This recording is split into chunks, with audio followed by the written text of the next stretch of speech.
out of his pocket. He had hoped to carry out more experiments on the serum before trying it on human beings. Now there was no choice. Dennison yanked out the stopper and drained the contents. Immediately he was running again as a second bullet scored the granite wall. The great blocks of apartments loomed endlessly ahead of him, silent and alien. There were no walkers upon the streets. There was only Dennison, running more slowly now past the immense blank-faced apartments. A long black car came up behind him, its searchlight probing into doors and alleys. Was it the police? "That's him!" cried the shrill, unnerving voice of one of Dennison's pursuers. Dennison ducked into a narrow alley between buildings, raced down it and into the next street. There were two cars on that street, at either end of the block, their headlights shining toward each other, moving slowly to trap him in the middle. The alley gleamed with light now, from the first car's headlights shining down it. He was surrounded. Dennison raced to the nearest apartment building and yanked at the door. It was locked. The two cars were almost even with him, and looking at them, Dennison remembered the unpleasant jog his memory had given him earlier. The two cars were hearses. The men in the subway, with their solemn faces, solemn clothing, subdued neckties, shrill, indignant voices, they had reminded him of undertakers. They had been undertakers. Of course, of course. Oil companies might want to block the invention of a cheap new fuel which could put them out of business. Steel corporations might try to stop the development of an inexpensive, stronger than steel plastic. And the production of an immortality serum would put the undertakers out of business. His progress, and the progress of thousands of other researchers in biology, must have been watched. And when he made his discovery, they had been ready. The hearses stopped, and somber-faced, respectable-looking men in black suits and pearl-gray neckties poured out and seized him. The briefcase was yanked out of his hand. He felt the prick of a needle in his shoulder. Then, with no transitional dizziness, he passed out. He came to, sitting in an armchair. There were armed men on either side of him.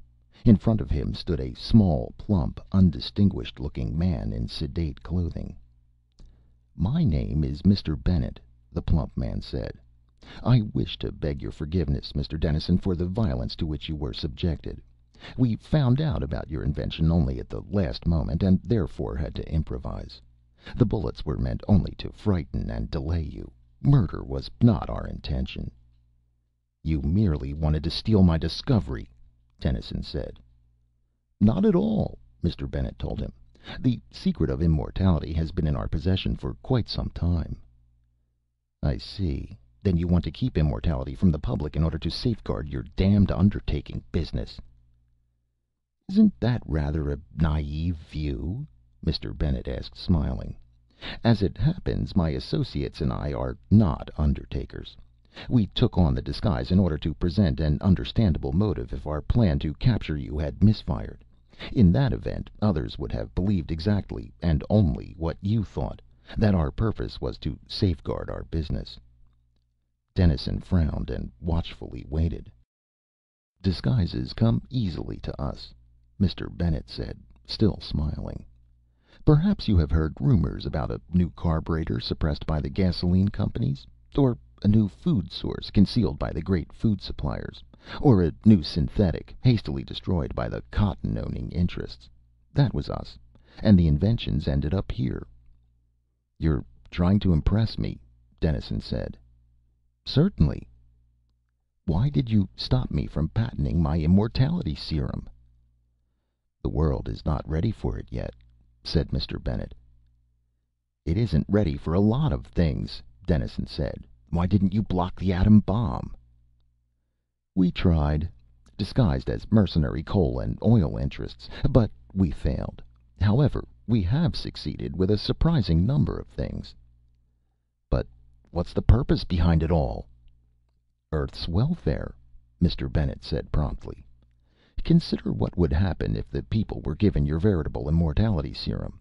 The problems of birth rate, food production, living space, all would be aggravated.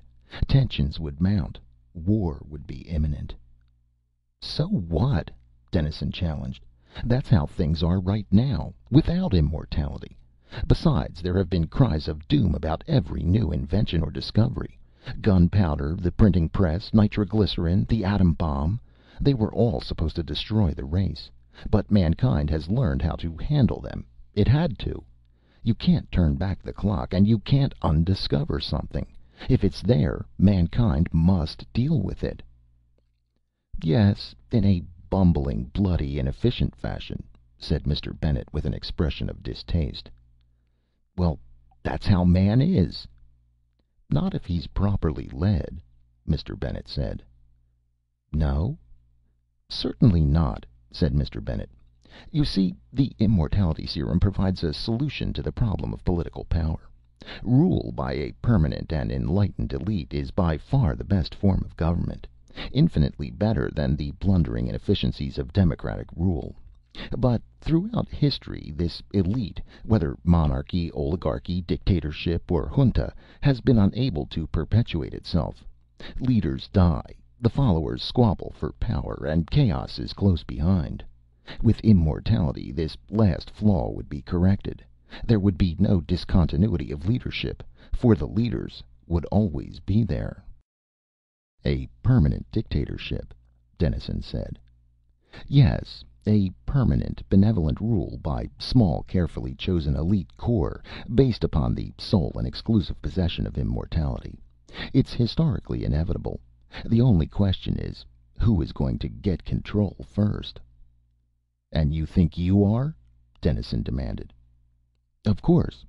Our organization is still small, but absolutely solid. It is bolstered by very new invention that comes into our hands, and by every scientist who joins our ranks. Our time will come, Dennison. We'd like to have you with us among the elite.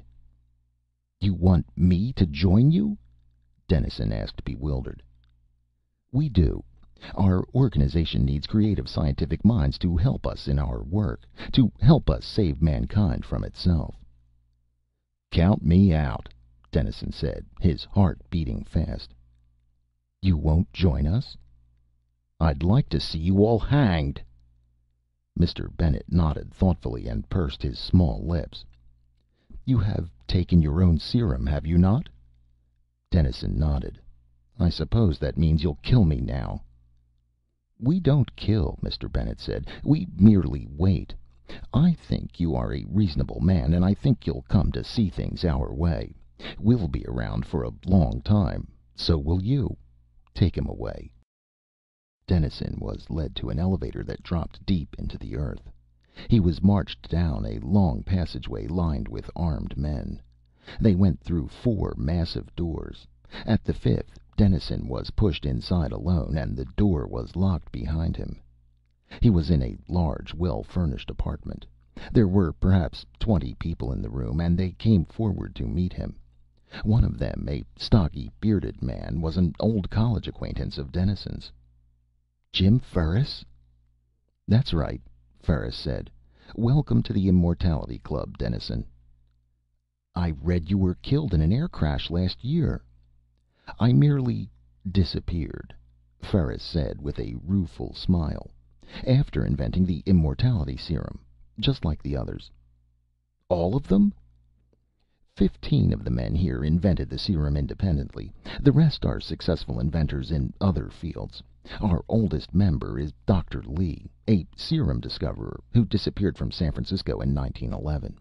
You are our latest acquisition. Our clubhouse is probably the most carefully guarded place on Earth. Dennison said, 1911? Despair flooded him, and he sat down heavily in a chair. Then there's no possibility of rescue? None. There are only 4 choices available to us, Ferris said. Some have left us and joined the Undertakers. Others have suicided. A few have gone insane. The rest of us have formed the Immortality Club. What for? Dennison bewilderedly asked. To get out of this place, said Ferris. To escape and give our discoveries to the world. To stop those hopeful little dictators upstairs. They must know what you're planning. Of course, but they let us live because every so often one of us gives up and joins them, and they don't think we can ever break out. They're much too